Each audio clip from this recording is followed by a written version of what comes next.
The tile platform, we're going to place one inside here. So we'll go to plus, default tile set, go down to the, let's see where it's at here.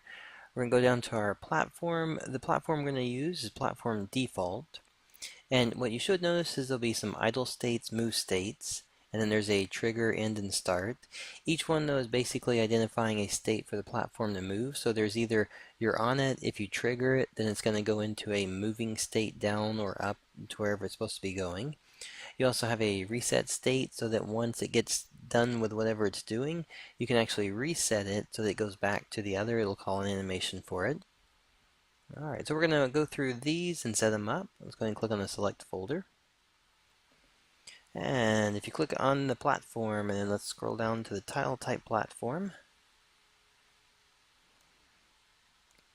And we'll call this one platform.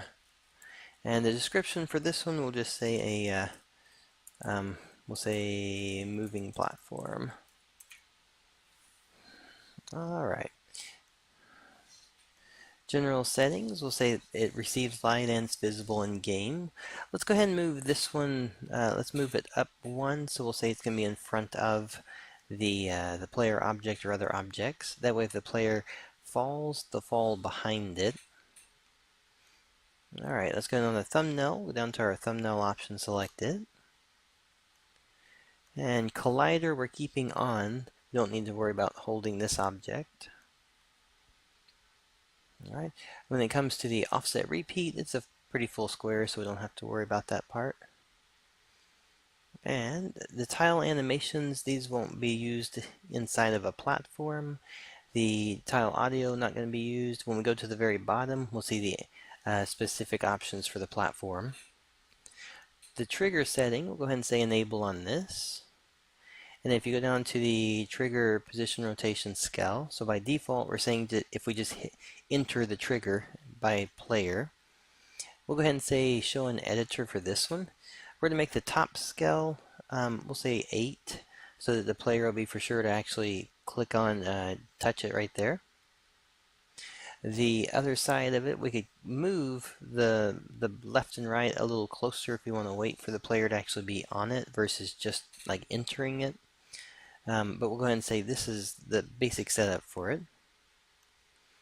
Alright, now just as a kind of a side thing here is that if you're going to have an object that you think will move, then you want to make sure that you do a parent to, and we're going to say that it's enabled.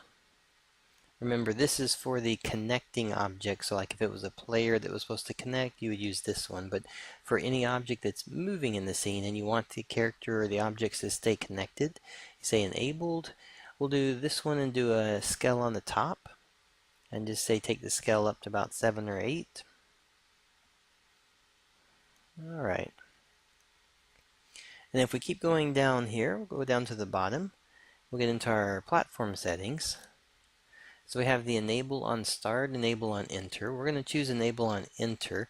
The enable on start would mean that the moment the scene loads, you're going to have the platform doing a delay or a countdown and then actually going through whatever cycle it's going to go through, whether it's supposed to move down and up or have a bridge that opens and closes, things like that.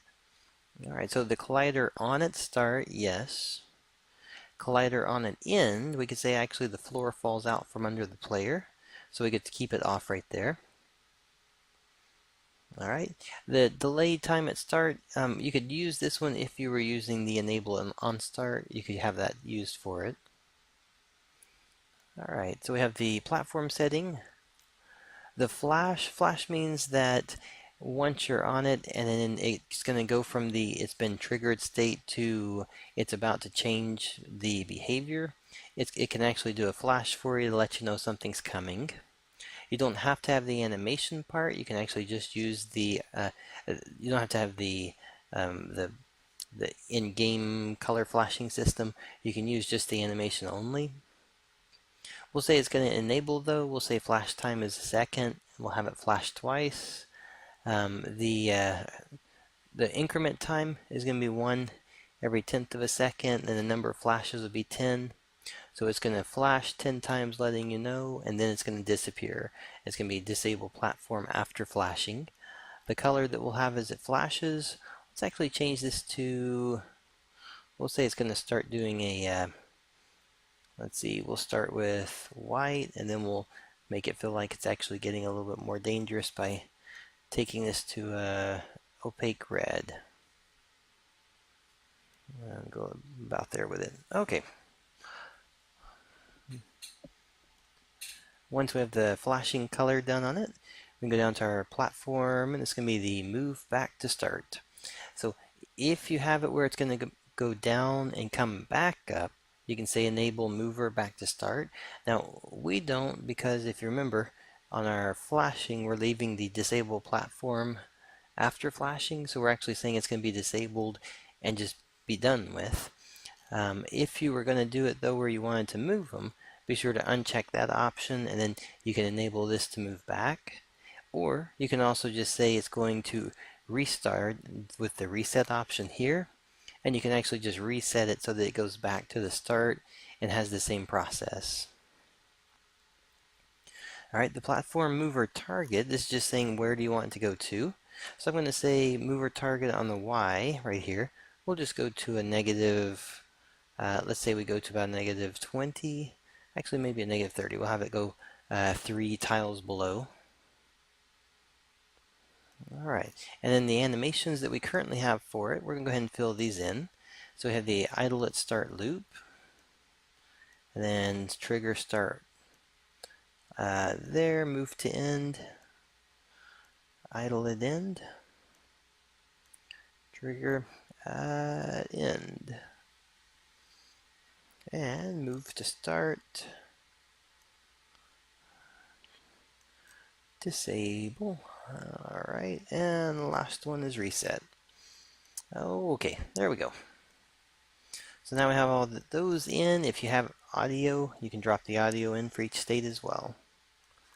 And by having all the animations in, if you decide to change the states inside the Build-A-Game, or you change the defaults here, then you'll have the animations to show so you can see that working.